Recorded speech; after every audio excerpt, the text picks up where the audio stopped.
Wallace and Anne were an elderly couple living a quiet life on the outskirts of North Attleboro, Massachusetts. The couple had a variety of pets throughout their lives. From cats and dogs to rodents and fish and even a horse and an alpaca. There was hardly an animal that they had not cared for. But as much as they loved animals, they eventually came to terms with the fact that they were now too old to take care of an animal. But one day Wallace woke up early in the morning and made himself a pot of coffee. Looking out the window, he noticed a small black object in the middle of the garden. Frowning, he went outside to see what it was. If it was rubbish, he would pick it up and throw it in the bin. But to his great surprise, the black figure began to move as he approached. Contrary to his expectations, it was a small black kitten. He carefully picked it up and carried the frightened animal into the house. It was thin and looked very hungry.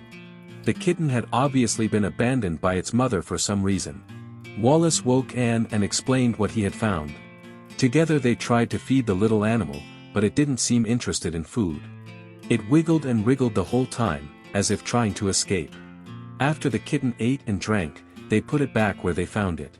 They hoped that the mother would come back to look for the kitten, but as they walked away, something strange happened, something neither Wallace nor Anne could have foreseen.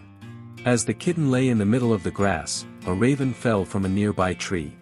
He eyed the kitten curiously but seemed very tame and friendly to her. The kitten cautiously sniffed the raven and even rubbed its head on the big black bird. From afar, Wallace and Anne watched as the two played in their own way.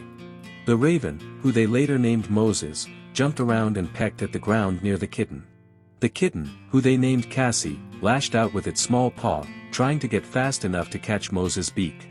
Moses would often fly down to Cassie, occasionally bringing her small gifts like bugs or worms. This playful behavior continued for almost a week, during which time the raven came and played with the kitten. Every day Wallace and Anne tried to feed Cassie, but she never seemed interested in the food they gave her. They bought cat food, chicken breast, ham, fish, but nothing could pique the poor little kitten's interest. Slowly but surely, Cassie was getting weaker and weaker. Her bones began to show, in her already small and delicate body, and she became unsteady on her feet, so Wallace eventually decided to take the cat to the vet. While he hoped that Cassie would get better with time, it was clear that she was suffering. As he picked her up and put her in a cage, he noticed Moses watching from a nearby tree. It was clear that he was worried about his little friend. When Wallace drove to the vet, the kitten stayed very still and calm in its cage. The vet took a good look at poor Cassie and sighed when he realized that Cassie had been separated from her mother far too soon. In addition, the vet determined that the cat was suffering from an incurable disease, and this was also the reason why she neither ate. Unfortunately, there was no saving Cassie, and the couple decided it was best to put her to sleep. The vet gave her an injection and she fell asleep peacefully while Wallace stroked her head. But there was one last task that had to be done. He wanted to bring Cassie's body home, because the raven Moses should see her one last time.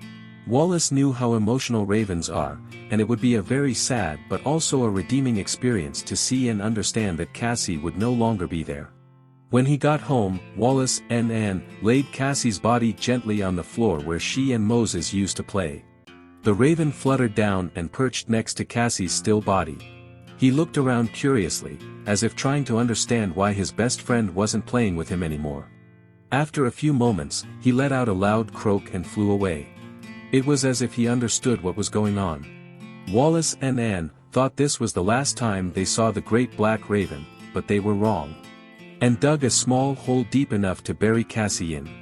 Cassie was not in their care for long, but during that time, the couple grew very fond of her.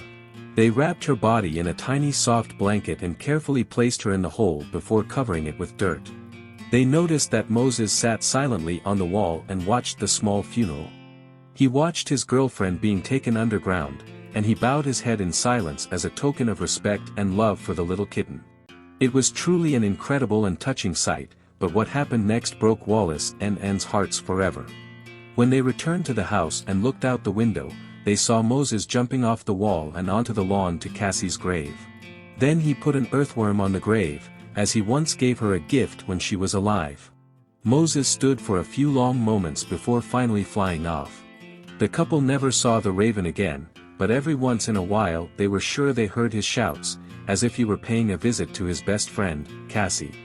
If you liked the video, then don't forget to subscribe and share with your animal-loving friends. Stay tuned and we will see you in the next one.